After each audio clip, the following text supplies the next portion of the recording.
Hi friends, welcome back to my channel. இன்னைக்கு நம்ம வீடியோல நம்ம குழந்தைகளுக்கான ஃபுட் தான் பார்க்க போறோம். அது 6 மாசம் முடிஞ்சதுக்கு அப்புறம் நம்ம குழந்தைகளுக்கு என்னென்ன ஃபுட் கொடுக்கலாம்னு சொல்லிட்டு நான் இத ஃபாலோ பண்ணிட்டு இருக்கணும். அந்த விஷயத்தை இன்னைக்கு உங்க கூட ஷேர் பண்ண போறேன். இன்னைக்கு ஃபர்ஸ்ட் நம்ம கேரட் வந்து பார்க்கலாம். இதுக்கு வந்து நான் 2 கேரட் எடுத்துர்க்கேன். இந்த 2 கேரட்டும் நல்லா ஃபுல்லா தோல் சீவிட்டு இந்த மாதிரி குட்டி குட்டியா கட் பண்ற மாதிரி எடுத்துர்க்கேன். இப்போ இந்த கேரட் வந்து நம்ம வேக வச்சிடலாம். இந்த கேரட் வேக வைக்கிறதுக்கு நான் 1/2 டம்ளர் அளவுக்கு தண்ணி எடுத்துர்க்கேன். 2 கேரட்னால ஒரு 1/2 டம்ளர்லேருந்து 3/4 டம்ளர் அளவுக்கு அது மூழ்கிற அளவுக்கு நம்ம எடுத்துக்கிட்டா போதும். ஸோ இது வந்து குழந்தைங்க கொஞ்சம் இனிப்பாக இருக்கிறதுனால ரொம்ப விரும்பி சாப்பிடுவாங்க.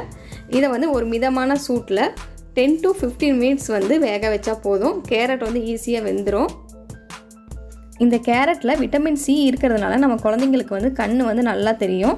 அது இல்லாமல் இதில் நோய் எதிர்ப்பு சக்தியும் வந்து பார்த்திங்கன்னா ரொம்ப அதிகமாகவே இருக்குது. இதில் வந்து ஆசிட் இல்லாதனால குழந்தைங்களுக்கு வந்து அந்த வயிறு சம்மந்தப்பட்ட பிரச்சனை அப்படிங்கிறதே வரவே வராது. இந்த கேரட்டை வந்து நான் டெய்லியும் காலையில் ஒரு 10 மணிலேருந்து ஒரு 12 மணிக்குள்ள டைமில் வந்து பார்த்திங்கன்னா கொடுத்துருவேன். ஸோ அந்த டைம் வந்து கொஞ்சம் குழந்தைங்களுக்கு சீக்கிரமாக ஜீரணமாகிற டைமாக இருக்கிறதுனால அந்த டைமில் நான் கொடுத்துருவேன். இப்போ கேரட் எடுத்து இந்த மாதிரி லைட்டாக ப்ரெஸ் பண்ணி பார்த்தோம் அப்படின்னா ஓரளவுக்கு நல்லா வெந்துடும். ஸோ இந்த டைமில் வந்து பார்த்திங்கன்னா நம்ம கேரட்டை ஆஃப் பண்ணிடலாம். இப்போது இதை வந்து நல்லா மிக்ஸி ஜாரில் போட்டு அரைச்சி எடுத்துட்டோம் அப்படின்னா இது ஈஸியாக வந்து குழந்தைங்க வந்து சாப்பிட்றதுக்கு ரொம்ப யூஸ்ஃபுல்லாக இருக்கும்.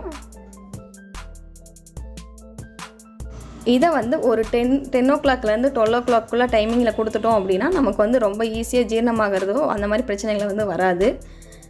அடுத்தது நான் இந்த பீட்ரூட்டு, கேரட்டு, உருளைக்கிழங்கு இது 3 சேர்ந்த மாதிரி என்னோடய குழந்தைக்கு வந்து கொடுப்பேன். தனியாக பீட்ரூட் சாப்பிட்றாங்க அப்படின்னா அதையும் வந்து சேம் கேரட் மாதிரியே வேக வச்சு கொடுக்கலாம். என்னோடய பேபி வந்து பீட்ரூட் வந்து கொஞ்சம் சாப்பிட மாட்டேங்கிறாங்க. அதனால் நான் இது 3 சேர்ந்து கலந்த ஒரு மாதிரி கலவையாக கொடுப்பேன்.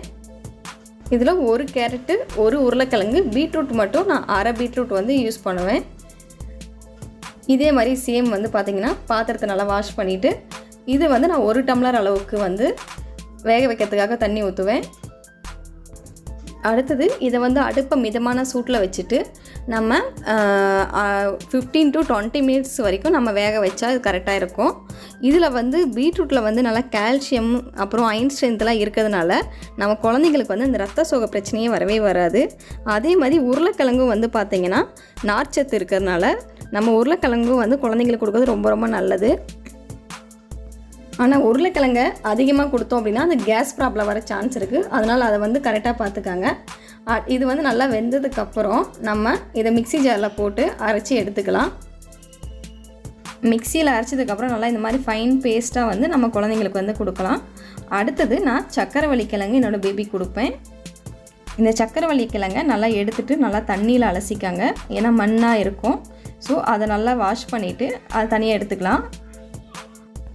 இந்த சக்கரவள்ளி கிழங்கு நல்லா ஸ்வீட்டாக இருக்கிறதுனால என்னோடய குழந்தை வந்து கொஞ்சம் நல்லா அது விரும்பி சாப்பிடுவான். ஸோ அதனால் நான் வந்து 3 சக்கரவள்ளி கிழங்கு எடுத்துருக்கேன். அடுத்தது அடுப்பு நல்லா மிதமான சூட்டில் வச்சுட்டு நீங்கள் ஒரு 15 to 20 மினிட்ஸ் வந்து இது வேக வச்சோம் அப்படின்னா இது நல்லா வெந்துடும். இதுக்குன்னு சக்கரவள்ளி கிழங்கு நல்லா வெந்துருச்சான்னு சொல்லிட்டு ஒரு டைம் நம்ம செக் பண்ணிக்கலாம். இது பாருங்கள் நல்லா ஓரளவுக்கு நல்லா வெந்துருச்சு. ஸோ இப்போ இதை வந்து நம்ம எடுத்து ஆற வச்சிடலாம். இந்த சக்கரவள்ளி கிழங்குல ஸ்டார்ச்சு, நார்ச்சத்து, விட்டமின் ஏ இந்த மாதிரி நிறைய சத்து இருக்கிறதுனால நம்ம குழந்தைங்களுக்கு வந்து ரொம்ப ரொம்ப நல்லதுங்க. இதை முடிஞ்ச அளவுக்கு வந்து நீங்கள் அவாய்ட் பண்ணாமல் குழந்தைங்களுக்கு கொடுத்துருங்க. இப்போது இது நல்லா ஆறுனதுக்கப்புறம் நம்ம இதனோட தோல்லாம் வந்து பார்த்திங்கன்னா நம்ம ரிமூவ் பண்ணலாம். இது வந்து ரொம்ப சாஃப்டாக இருக்கிறதுனால நம்ம இந்த தோலில் ரிமூவ் பண்ணிவிட்டு நம்ம கையிலேயே நல்லா மசிச்சு கொடுத்தோம் அப்படின்னா குழந்தைங்க வந்து நல்லா விரும்பி சாப்பிட்டுக்குவாங்க.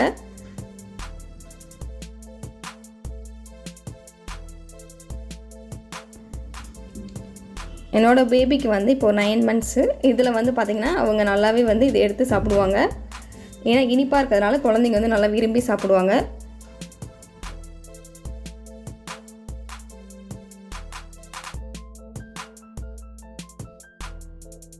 என்ன ஃப்ரெண்ட்ஸ், இந்த வீடியோலாம் பார்த்தீங்களா? உங்களுக்கோட குழந்தைங்களுக்கும் இதை மறக்காமல் கொடுத்து பாருங்கள். அவங்களுக்கான கொடுக்கறதுக்கு முன்னாடி ஒரு டைம் செக் பண்ணிக்காங்க. ஃபஸ்ட்டு ஸ்டார்டிங்கில் வந்து குழந்தைங்களுக்கு சேருதா இல்லையான்னு சொல்லிட்டு அதுக்கப்புறம் நீங்கள் இதை கண்டினியூவாக கொடுக்க ஆரம்பிக்கலாம். இந்த வீடியோ பிடிச்சிருந்தது அப்படின்னா மறக்காமல் லைக் பண்ணுங்கள். இப்போ தான் நம்ம சேனலை ஃபஸ்ட் டைம் பார்க்குறீங்க அப்படின்னா சப்ஸ்கிரைப் பண்ணுங்கள். பக்கத்தில் இருக்க பெல் ஐக்கானை கிளிக் பண்ணுங்கள். உங்களோட ரிசல்ட்ஸை எங்களோட கமெண்ட்ஸில் வந்து போடுங்க. அப்போ தான் இது எந்த அளவுக்கு நல்லா யூஸ்ஃபுல்லாக இருக்குன்னு தெரியும். தேங்க்யூ ஃபார் வாட்சிங்.